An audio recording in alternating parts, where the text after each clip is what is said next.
AC নষ্ট ঠিক আছে ফাইন, শুধুমাত্র প্রিন্সের হলটাতে নষ্ট। আমি জানি না ভাগ্যটা আমার খারাপ না সাকিব খানের খারাপ, ক্ষতিগ্রস্ত হচ্ছে আমরা, ওনারা দেখছেন জানছেন, তারপর ওনারা নির্বিকার। অনেকেই বলছেন যে সিন্ডিকেটের শিকার, অনেকে অনেকভাবে অনেক ধরনের কথা বলছেন। হাউসফুল সিনেমা হল, হাউসফুল, সবকিছু ঠিকঠাক, সব দর্শক আসছে, এই সময় তো আপনি বলতে পারেন না যে আমার এসি নষ্ট। এটা আপনাদের আগেই দেখা উচিত ছিল, তাই না? এসি নষ্ট ঠিক আছে ফাইন, শুধুমাত্র প্রিন্সের হলটাতে নষ্ট। আরও যে হল হচ্ছে এবং ওদেরকে জিজ্ঞেস করা হয়েছে, বলে কি যে মার্কেটের সমস্যা, সেজন্য এই হলের সমস্যা। তো এই হলটা কি শুধু প্রিন্সের হলই হতে হবে? আমি জানি না ভাগ্যটা আমার খারাপ না সাকিব খানের খারাপ। আমি প্রথমে এত বাজেটের ছবি আমরা প্রযোজনা করতে আসছি, শুরুতেই কেন আমার এত কিছু পোহাতে হচ্ছে? এটার ভার কারা নিবে আপনারাই বলেন। এবং এসিটির সমস্যা এটা প্রত্যক্ষদর্শী আমাদের টিমের একজন আছে, উনি কিছু ফ্যামিলি নিয়ে গিয়েছিলেন এবং অসম্ভব বিব্রত হয়ে ওনাকে ফেরত আসতে হয়েছে ওই নন এসি শো দেখার জন্য।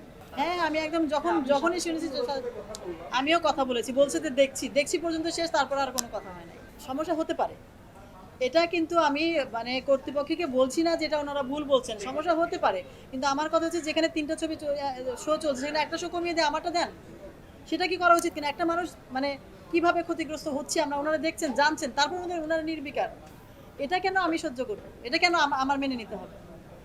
আমি আবারও বলছি, আমি অত্যন্ত বিনয়ের সাথে বলছি যে আমি শুরু থেকেই এখনো পর্যন্ত পজিটিভলি ওনাদের ব্যাপারে আমার কোনো আক্ষেপ ছিল না, কোনো রকম কোনো দোষ ছিল না, বিকজ ভেবেছি যে হয়তো আমারই দোষ।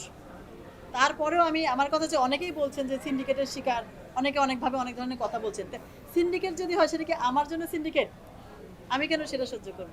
কি দর্শক যে কোনো কিছু বলতে পারেন, আমরা অ্যাপ্রিসিয়েট করি সেটা, এবং আমরা অবশ্যই এটার ব্যাপারে মানে আমাদের কোনো কিছু বলার নাই। তবে হ্যাঁ, যেটা দর্শকরা বলেছেন যে আমরা অনেক তাড়াহুড়ো তো হয়েছে, কিন্তু সেটার জন্য আমরা ছবির উপরে কোনো প্রভাব পড়েছে, এটা আমরা আসলে মেনে নিতে চাচ্ছি না, মেনে নিতে রাজি না যে আমাদের ছবির উপরে এটার কোনো প্রভাব পড়েছে। শেষের দিকে এসে যেই ডিসিপি প্রবলেম বা নানান ধরনের নানান সমস্যার কথা বলছিলেন, ওটা কিন্তু আমরা নানানভাবেই চেষ্টা করেছি, শুধু একটি জায়গা থেকে না। কলকাতা জানেন তো যে বাংলাদেশের আমাদের কলকাতা থেকে এসেছে, বলার সাথে সাথে ওখান থেকে আমরা আনতে পারি না। তারপরে বাংলাদেশে যত রকম ডিসিপি যারা করে, প্রত্যেকের মাধ্যমে আমরা করে এখানে জমা দিয়েছি।